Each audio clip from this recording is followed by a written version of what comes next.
सोमवार 17 जुलाई से विपक्षी दलों का महाजुटान हो रहा है बेंगलुरु में।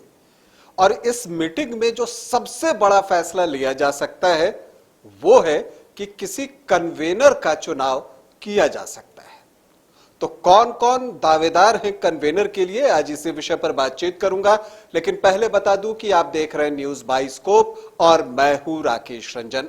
विपक्षी दलों का बेंगलुरु में सोमवार से महाजुटान हो रहा है। लेकिन अगर हम इस विषय पर जाएं और देखें कि क्या बड़े फैसले लिए जा सकते हैं इस महाजुटान से, तो उसमें एक बड़ा फैसला यह है जो शायद इस एका के महाजुटान में लिया जा सकता है, वो है कि किसी संयोजक का चुनाव कर लिया जाए, एक कन्वेनर चुन लिया जाए। तो किनका दावा सबसे ज्यादा मजबूत दिखता है?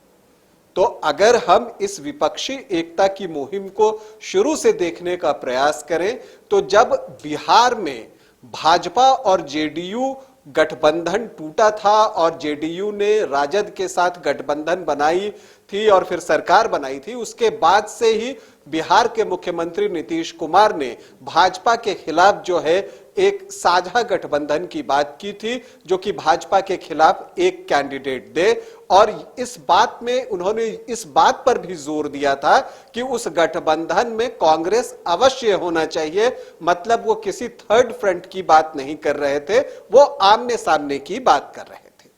तो इस लिहाज से देखें तो नीतीश कुमार का पलड़ा संयोजक के रूप में सबसे भारी है और आप कह सकते हैं कि उन्हें कन्वेनर बनाया जा सकता है।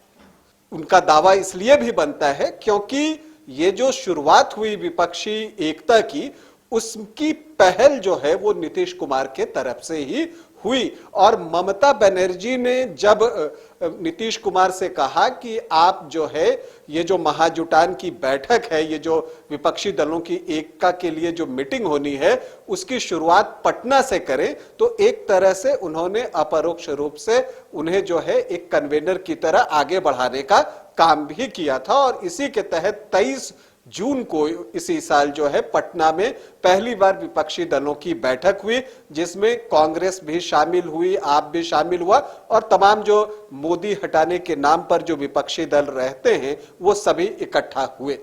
तो इस लिहाज से देखें तो नीतीश कुमार का जो दावा है वो सबसे मजबूत है संयोजक के रूप में। और ये उम्मीद की जा रही थी कि पटना बैठक में ही इस बात की घोषणा कर दी जाएगी कि नीतीश कुमार ये जो साझा मंच बन रहा है या जो साझा हो रही है पार्टियां एक बैनर के तहत, उसका जो संयोजक है वो नीतीश कुमार बनाए जाएंगे। लेकिन ऐसा हो नहीं सका और इसके बाद से ही ये संदेह के बादल उमड़ने लगे कि ऐसा फैसला क्यों नहीं लिया गया।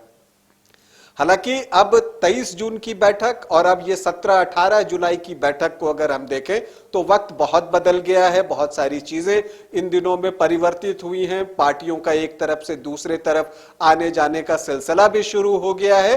और इस बीच अगर आप कह सकते हैं कि अगर पटना में नीतीश कुमार कन्वेनर नहीं बने तो एक बात जो हो सकती है विपक्षी दलों के दिमाग में वो ये हो सकती थी कि शरद पवार को संयोजक बनाया जाए।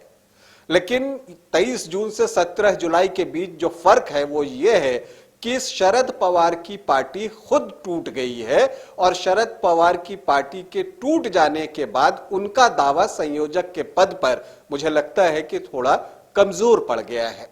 क्योंकि ये बातें कही जा सकती है कि जो अपनी पार्टी नहीं बचा सके तो उनसे आप जो ये विपक्षी दलों का एका है उसको एक साथ रखने की जो उनकी कवायद है वो कितनी फ्रूटफुल हो सकती है। हालांकि नीतीश कुमार ने जो गठबंधन बिहार में बनाई थी सरकार बनाते समय राजद के साथ, उसमें से भी दल छिटके हैं, लोग निकले हैं। लेकिन इन सब के बावजूद नीतीश कुमार का पलड़ा जो है फिलहाल भारी दिख रहा है। अब देखना है कि ये जो बेंगलुरु में विपक्षी दलों की बैठक हो रही है मोदी को हटाने के नाम पर, क्या उस बैठक में कन्वेनर का नाम निकलेगा और क्या वो नीतीश कुमार होंगे या फिर एक बार कोई एक मत नहीं बन पाएगा, एक राय नहीं बन पाएगा और इसे आगे के लिए टाल दिया जाएगा।